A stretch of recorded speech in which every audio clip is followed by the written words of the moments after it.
দেখেন, আমেরিকার উল্টো নীতিতে ব্রিটেন, ফ্রান্স সহ বলা যায় পশ্চিমা দেশগুলো লেবাননকে বাইরে রাখতে চায় আমেরিকা এবং ইসরায়েল।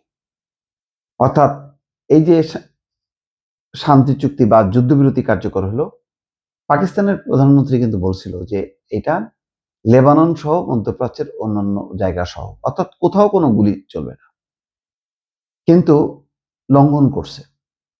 পর মুহূর্তে যুদ্ধবিরতি কার্যকর হওয়ার 1.5 ঘন্টার মাথায় 100টা হামলা চালাইছে মাত্র 10 মিনিটের মধ্যে, বৈরুত সহ লেবাননের নানা প্রান্তে। তখনই কিন্তু ইরান বলছে যে এই হামলা যুদ্ধবিরতি লঙ্ঘন এবং এই অবস্থায় আলোচনা নিরর্থক, অযৌক্তিক, এই আলোচনা ফলপ্রসূ হবে না। আসলে ইসরায়েল কোনোভাবেই চায়নি যে এই আলোচনা মানে বসুক আমেরিকা এবং ইরান, ইসলামাবাদে এই বৈঠক, কারণ 3 দেশের যুদ্ধ, সেখানে ইসরায়েল কোনো পাত্তা পাচ্ছে না, এটা ছিল তাদের ক্ষোভ। আর তাছাড়া যদি কোনোভাবে আমেরিকা ইরানের সাথে সমঝোতায় চলে যায়, তাহলে এটা ইসরায়েল মনে করে তাদের জন্য চরম পরাজয়। ইয়ার লাপিদ,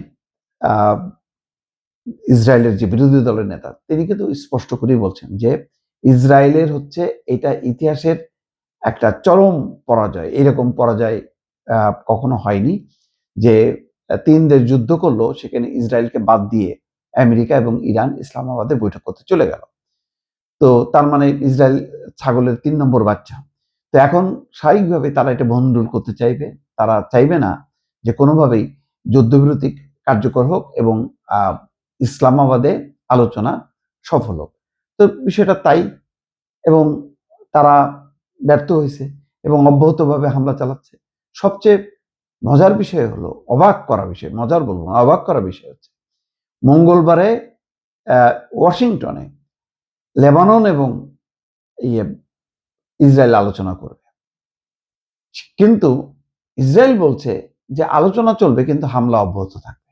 আচ্ছা বলেন, আর লেবাননের সাথে আলোচনা ফলপ্রসূ হবে না কেন? হবে না, লেবানন তো সরকারিভাবে যুদ্ধ করছে না, যুদ্ধ করছে লেবাননে আশ্রয় নেয়া হিজবুল্লাহরা, যারা লেবাননের অংশ, লেবাননের বংশোদ্ভূত, শিয়া বংশোদ্ভূত, যারা ইরানকে সাপোর্ট করে। তো এখন লেবানন তো তাদেরকে বিচ্ছিন্ন করতে পারছে না। তাহলে মূল সমস্যা হচ্ছে হিজবুল্লাহর সাথে। যেমন ইরানের সাথে যুদ্ধ, ইরানের সাথে বৈঠক, তেমনি হিজবুল্লাহর সাথে তারা বসতে পারে, কিন্তু ইসরায়েল বলছে যে না, হিজবুল্লাহর সাথে তারা বসবে না।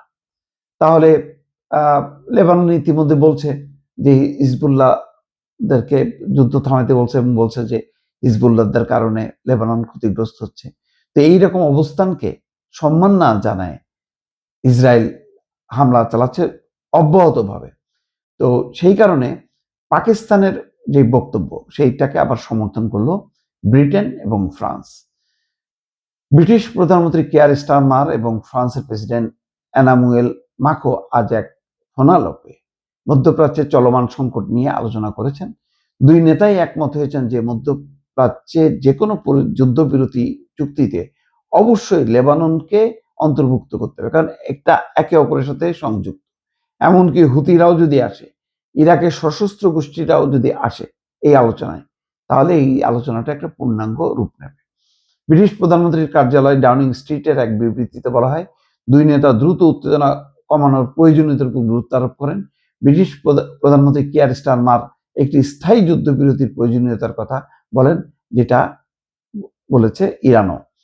দুই রাষ্ট্রপ্রধানই মনে করেন আঞ্চলিক স্থিতিশীলতা ফেরাতে লেবাননকে এই চুক্তির বাইরে রাখার কোনো সুযোগ নেই। এখন আমেরিকা যদি এই বিষয়টা না বোঝে, যদি ইসরায়েল যা বলে তাই যদি শুনতে চায়, তাহলে মধ্যপ্রাচ্যে কোনো রকম কোনো শান্তি প্রক্রিয়া সফল হবে না।